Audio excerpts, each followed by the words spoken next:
뉴욕에는 역사가 오래된 건물들이 많습니다. 그리고 역사가 오래된 레스토랑도 많이 있지요. 전쟁을 많이 겪어서 역사가 오래된 건물들이 많이 없는 우리나라 사람의 입장으로는 참 부럽고 보기 좋은 일입니다.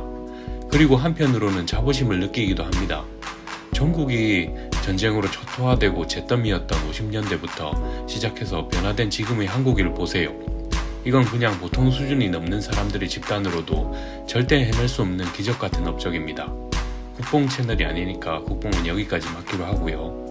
어쨌든 오래된 건물로 들어가는 경험은 마치 타임머신을 타고 시간을 거슬러가는 느낌이라 특별한 경험을 줍니다. 그래서 그런지 저의 경험에 의하면 그런 건물에서 영업을 하는 곳은 대부분이 그런 분위기에 맞는 무언가를 보여주거나 느끼게 해주려고 노력을 많이 하는 것 같아요. 그래서 저는 그런 곳에 들어가면서부터 여기서는 좋은 경험을 할 수 있겠구나 하는 느낌을 받아요.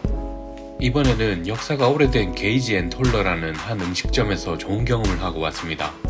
어느 추웠던 일요일 저녁이어서 예약을 하지 않고도 자리를 바로 잡을 수 있었습니다. 게이지 앤 톨러는 브루클린 다운타운 쪽에 위치하고 있습니다. 접근성이 다른 브루클린에 위치한 레스토랑들보다 훨씬 용이합니다. 출퇴근 시간에 브루클린으로 전철을 타고 갈 때는 전철이 좀 많이 막혀서 지체되는 경우가 대부분이니 그 점은 알고 가셔야 할 것 같습니다. 아무래도 다운타운이다 보니 여러 전철 노선이 지나가는 자리라 교통편은 엄청 좋습니다.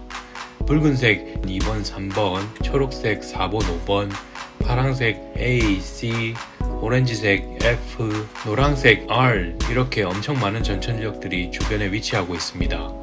ACF가 같이 서는 J스트리트, 메트로텍역이 제일 가깝습니다. 이 레스토랑의 역사를 간단하게 이야기하면 1892년에 찰스 게이지와 유진 털러가 처음으로 오픈한 레스토랑을 지금 자리로 이전해서 게이지 앤 톨러의 이름으로 계속 영업을 하다가 주인의 자식들이 이어받지 않고 다른 사람으로 바뀌면서도 그 이름을 그대로 유지하면서 영업을 했습니다. 그러다 1975년에 뉴욕에서 자체 랜드마크랑 인테리어 랜드마크로 지정되어서 인테리어까지 바꿀 수 없는 곳이 되었습니다. 그리고 그 꾸준한 112년의 영업 끝에 2004년에 문을 닫고 그 뒤로 2016년까지 TGI 프라이데이, RB 등 여러 리테일러들이 들어왔다 나갔다를 반복 후 빈 공간이 되었습니다. 그러다 2017년에 지금 주인들이 작은 칵테일 바를 찾다가 여기를 찾게 되어서 2020년 초에 게이지 앤 톨러의 이름으로 오픈을 다시 하려다 코비드 영향으로 오픈이 미뤄진 1년 후에 되어서야 다시 오픈하게 되었습니다.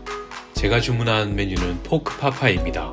원래 초창기 메뉴였던 생굴이나 스테이크가 전문인 듯 했지만 저에게 너무나도 생소한 이 고기가 들어간 파이가 꼭 한번 먹어보고 싶었기 때문에 이것을 주문했습니다.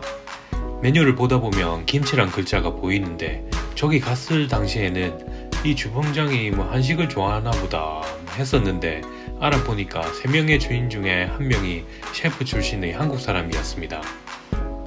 그리고 디저트로는 베이크드 알라스카를 주문했습니다. 사실 제가 여기 온 이유는 베이크드 알라스카를 먹어보고 싶어서입니다.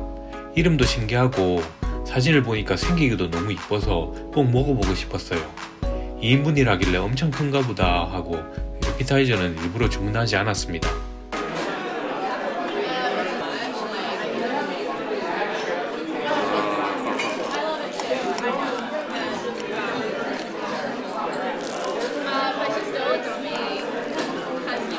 파파이는 일단 겉으로 보기에 먹음직스럽게 생겼습니다.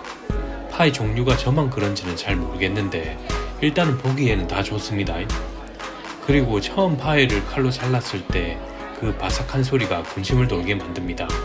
그리고 그 밑에 아주 걸쭉한 간이 적당하게 짠맛이 도는 소스랑 같이 조리된 양파와 야채 그리고 돼지고기의 맛이 아주 맛있습니다. 쌀을 주로 먹는 문화권의 음식이었으면 파이가 위에 덮여져 있는 게 아니라 밥이 옆에 따로 있었겠지요.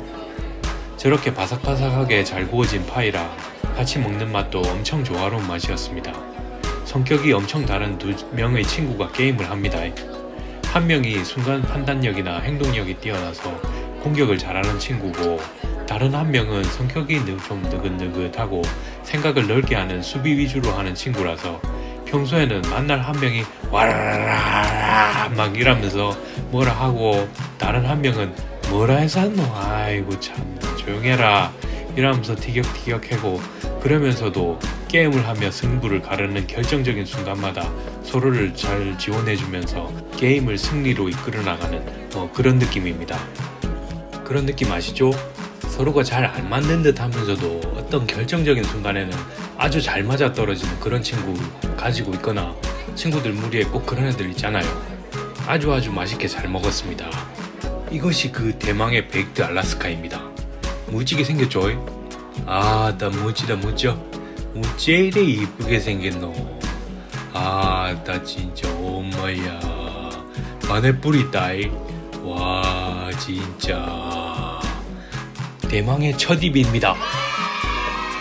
베이크드 알라스카는 1860년대 뉴올린스의 엔투안이라는 레스토랑에서 미국이 소련에게 알라스카를 산 것을 기념하는 뜻으로 처음 만들었다고 하네요. 누가 만들었는지 몰라도 참 잘했어요. 이 디저트를 만드는 데에는 3일이 걸린다고 합니다. 바닐라 아마네라 체리, 다크 초콜릿, 프레시 민트 아이스크림들을 따로 몰딩해서 냉장고에 하루씩 보관을 한다고 합니다. 그래서 계속 신경을 써서 확인이 필요하다고 합니다. 그래서 주문을 받으면 그것을 레이어로 쌓은 뒤에 머랭을 발라서 모양을 올린 다음에 토치로 그을려주고 초콜릿 쿠키 가루들을 옆으로 뿌려주고 마무리를 한다고 합니다. 나 이런 거 하는 것도 보통 일이 아니다. 보통 일이 아니야. 딱 보기에도 디저트 치고는 좀 크고 양이 많습니다. 하지만 생긴 것처럼 달고 맛있습니다. 아이스크림이 있는 부분으로 내려가면 상큼한 느낌도 나서 좋아요. 하지만 머랭의 양이 디저트의 대부분을 차지하기 때문에 혼자서 먹기에는 보통 사람들의 입맛에 좀 느끼해서 힘들 수도 있을 것 같습니다.